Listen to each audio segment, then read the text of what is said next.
चलिए आज पढ़ते हैं क्षेत्रफल सदिश एरिया वेक्टर और विद्युत फ्लक्स यानी कि इलेक्ट्रिक फ्लक्स। ठीक है, तो पहले क्षेत्रफल सदिश पढ़ते हैं।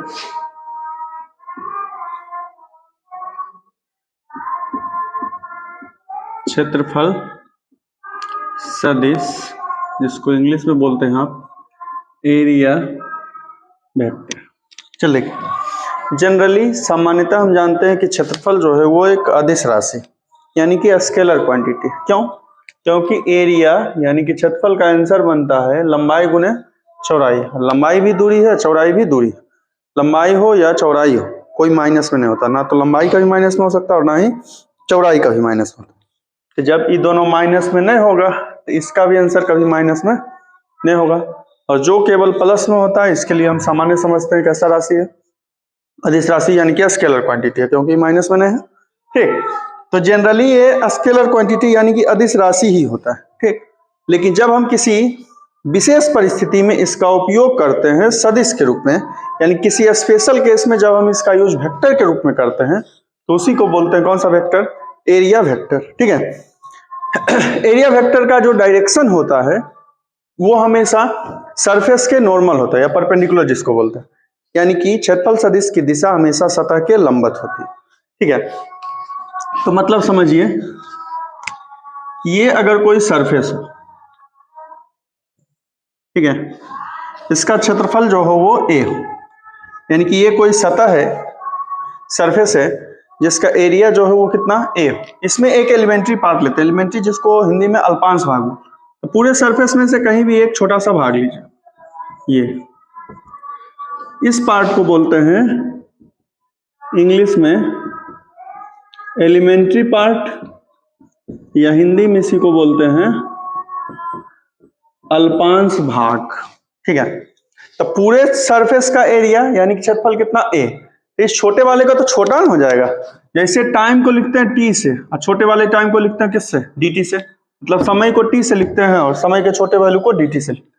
वर्क को w से, कार्य को w से, और वर्क के छोटे वैल्यू को किससे? dw से। उसी तरह ई एरिया है तो टोटल सरफेस का केवल इसका लिखेंगे तो इसका एरिया तो छोटा ना हो जाएगा, यानी कि इसके लिए एरिया अगर हम लिखेंगे तो dA होगा, लेकिन ये स्केलर फॉर्म में, इसको लिखना हमें वेक्टर फॉर्म में। तो जैसा कि बताएं कि एरिया वेक्टर का जो डायरेक्शन होता है वो हमेशा सरफेस के नॉर्मल होता है, यानी कि सतह के लंबवत होता है।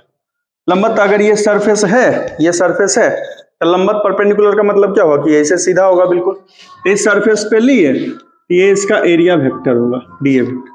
अब ये वेक्टर फॉर्म में है तो वेक्टर फॉर्म में जब भी हम लिखते हैं तो वहां कोई यूनिट वेक्टर यानी कि एकांक सदिश का यूज करते हैं। सदिश रूप में जब भी लिखते हैं हम तो वहां एकांक सदिश का यूज करते हैं।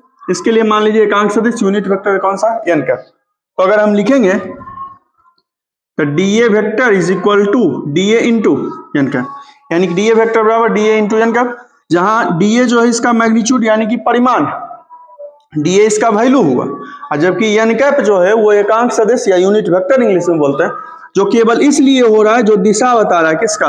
डीए वेक्टर का, यानी कि एन कैप जो है एक यूनिट वेक्टर है जो डायरेक्शन बता रहा है किसका? डीए वेक्टर का। ठीक है, तो ये हो गया एरिया वेक्टर। अब इसके अतिरिक्त डीए से ए कैसे आप बनाइएगा? डीए से ए कैसे बनाइएगा? इंटीग्रेशन करके। ठीक है, तो ऐसे इंटीग्रेशन ये सब आगे यूज होता है गॉस थ्योरम में सरफेस के लिए। ठीक है, गॉस पर में जब पढ़ते हैं हम लोग तब। तो इसमें अगर कोई स्फीयर है जिसका रेडियस मान लीजिए कितना? आर है, मतलब एक गोला है जिसका त्रिज्या कितना है? आर। इस पे अगर आप अल्पांश भाग ले रहे हैं डीए, तो डीए का इंटीग्रेशन कीजिएगा तब ना ए का आंसर बनेगा।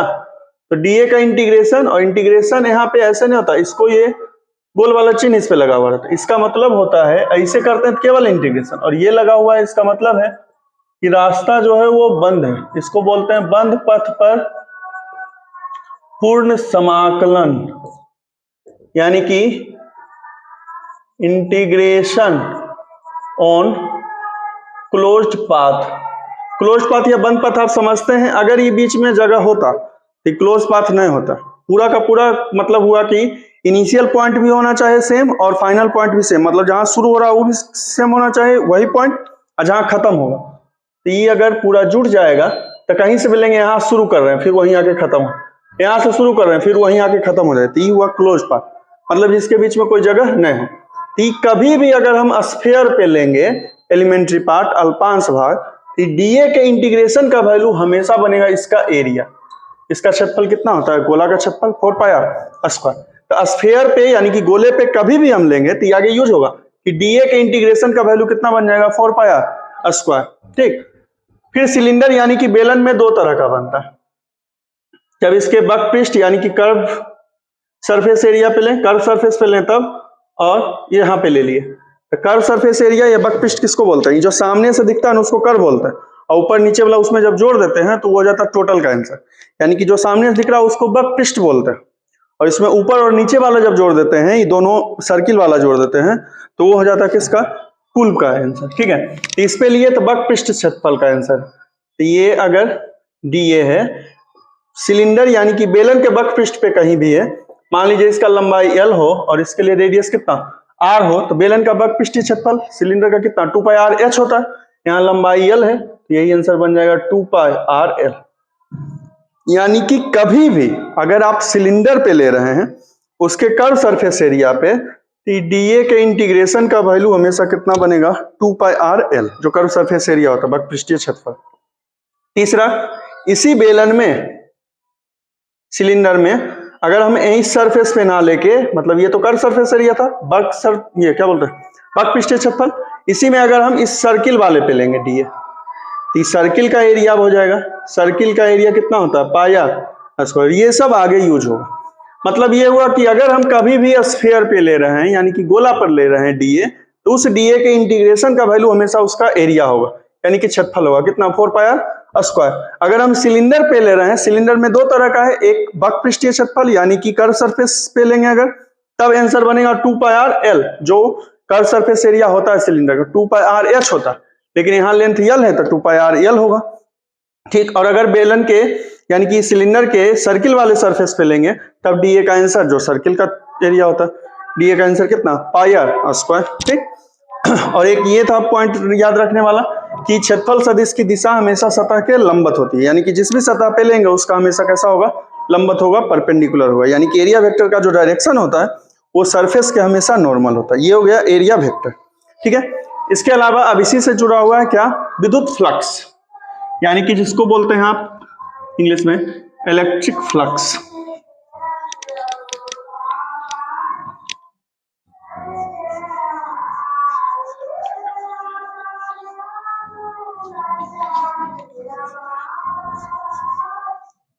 इलेक्ट्रिक फ्लक्स, विद्युत फ्लक्स,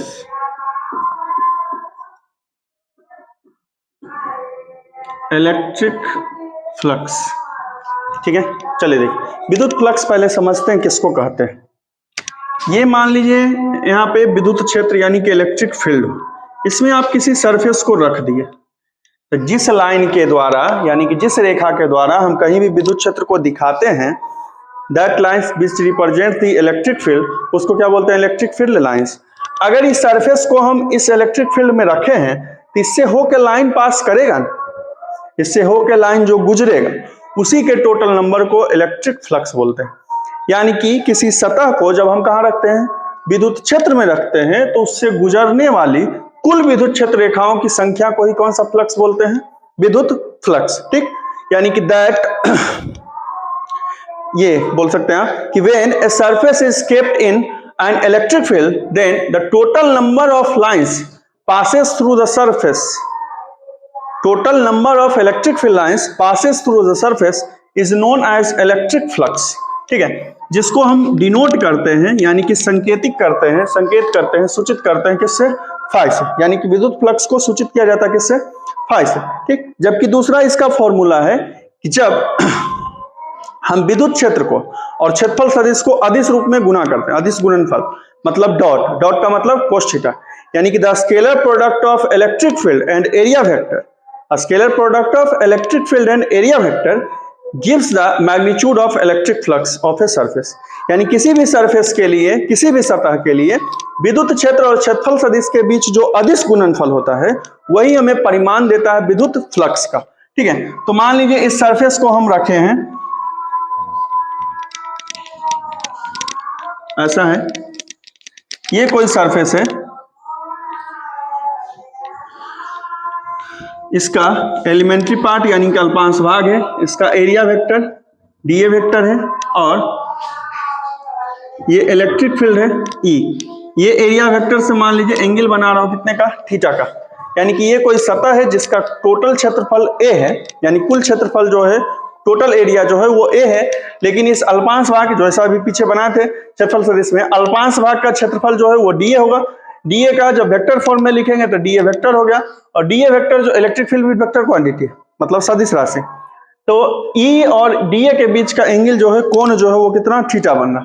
अब जैसा कि हम पढ़े कि विद्युत फ्लक्स जो होता है वो विद्युत क्षेत्र और क्षेत्रफल सदिश का अदिश गुणनफल, तो जब ये फ्लक्स सतह छोटा है तो इसका फ्लक्स भी क्या होगा, छोटा होगा, यानी कि डी फाई हो। फ्लक्स ऐसे फाई से लिखेंगे, और छोटा हो जाएगा, सरफेस छोटा हो गया, एलिमेंट्री पार्ट का बनाना है तो फ्लक्स भी छोटा हो जाएगा, तो डी फाई। तो यहां से definition, from the definition of flux, d phi is equal to E dot d A, क्योंकि हमें स्केलर प्रोडक्ट बनाना, अदिश गुणनफल। अदिश का मतलब यहाँ डॉट होता है, और सदिश का मतलब यहाँ क्रॉस होता है, डॉट और क्रॉस पीछे पढ़े हम।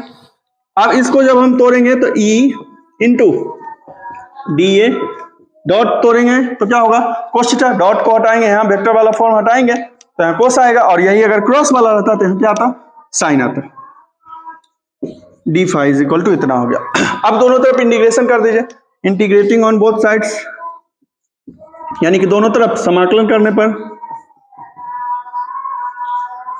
ये E into d A into cos theta, d phi, इस तरफ इंटीग्रेशन किसका, डी ए का, तो ई और कोस थीटा बाहर, अंदर में डी ए, डी फाई का फाई, ई कोस थीटा और डी ए का इंटीग्रेशन ए, यही आपका फ्लक्स का फॉर्मूला हो गया, E A cos theta, phi is equal to E A cos theta. तो विद्युत फ्लक्स की परिभाषा से हम जानते हैं कि किसी भी सतह के लिए विद्युत फ्लक्स का मान या परिमाण जो है वो विद्युत क्षेत्र और क्षेत्रफल सदिश के अदिश गुणनफल के बराबर होता है, यानी कि इलेक्ट्रिक फ्लक्स का जो मैग्नीट्यूड होता है वो स्केलर प्रोडक्ट होता है इलेक्ट्रिक फील्ड का और एरिया वेक्टर का। तो इस स्मॉल वाले पार्ट के लिए flux d phi equal to E dot d A, dot हटा है तो यहाँ कौन सा थीटा, कोस थीटा, इसके बाद इंटीग्रेशन कर देंगे, दोनों तरफ समाकलन कर देंगे, इधर डी फाई का इधर डी ए का, डी फाई का फाई और डी ए का कितना ए, यही आपका फॉर्मूला बन गया, phi is equal to E A cos theta. ठीक है, अब इसका यूनिट बनाइएगा आप,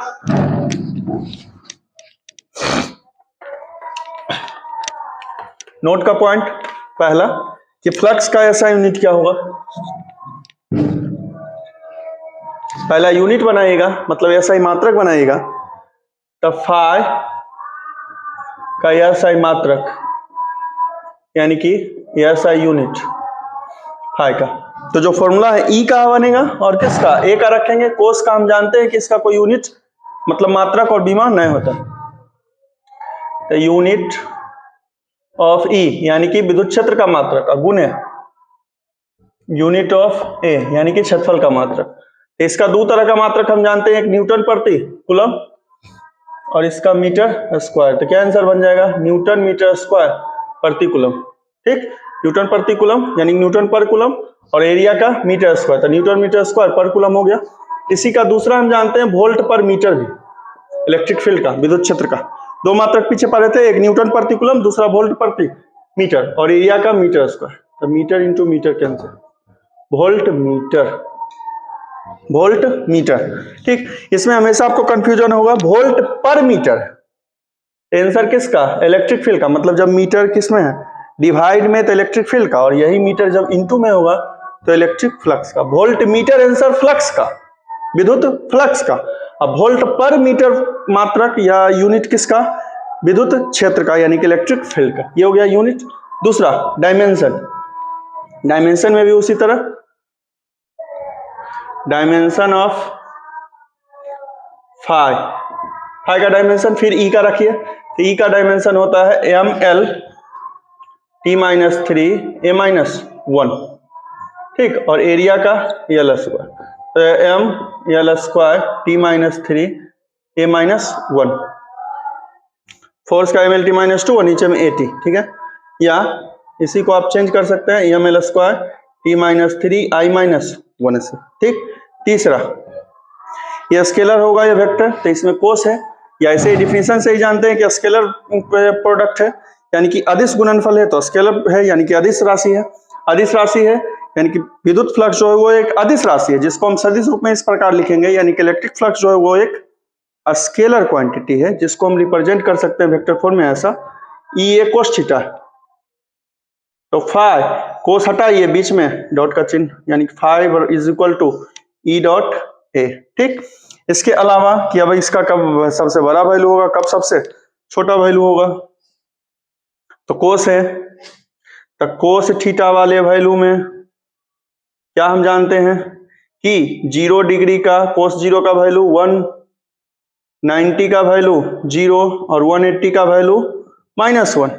तो कोस 0 रख दिए तो 1 हो गया, 1 से इंटू होके 0 पे वैल्यू आ गया कितना EA, 90 रख दिए तो कोस 90 का 0, 0 से इंटू होके पूरा वैल्यू कितना 0, और 180 रख दिए तो -1 माइनस EA हो जाएगा, माइनस EA। तो क्या हो गया कि 180 पे मिनिमम सबसे छोटा ये हो गया मीन वैल्यू यानी कि मध्यमान, और 0 डिग्री पे सबसे बड़ा मतलब या अधिकतम जिसको बोलते हैं। ठीक है, तो ये हो गया विद्युत फ्लक्स, इसका यूनिट, इसका डायमेंशन मतलब मात्रक, बीमा, ये अदिश राशि है यानी कि स्केलर क्वांटिटी है। उसके बाद इसका सबसे बड़ा, तो आपको पहले ही बता चुके हैं कोस थीटा जिसमें भी रहेगा उसमें 0 पे वैल्यू क्या होगा सबसे बड़ा होगा, और 90 पे मध्यमान बीच वाला वैल्यू होता है, और 180 पे यानी कि 180 डिग्री पे उसका सबसे छोटा वैल्यू यानी कि मिनिमम वैल्यू होता है। ठीक, जिसमें पीछे बनाते थे तो माइनस लगा हुआ, तो माइनस लगता है तो आंसर सीधे उल्टा हो जाता है, क्योंकि 180 वाला वैल्यू माइनस माइनस क्या हो जाएगा प्लस हो जाएगा। तो जिस फॉर्मूले में माइनस होता है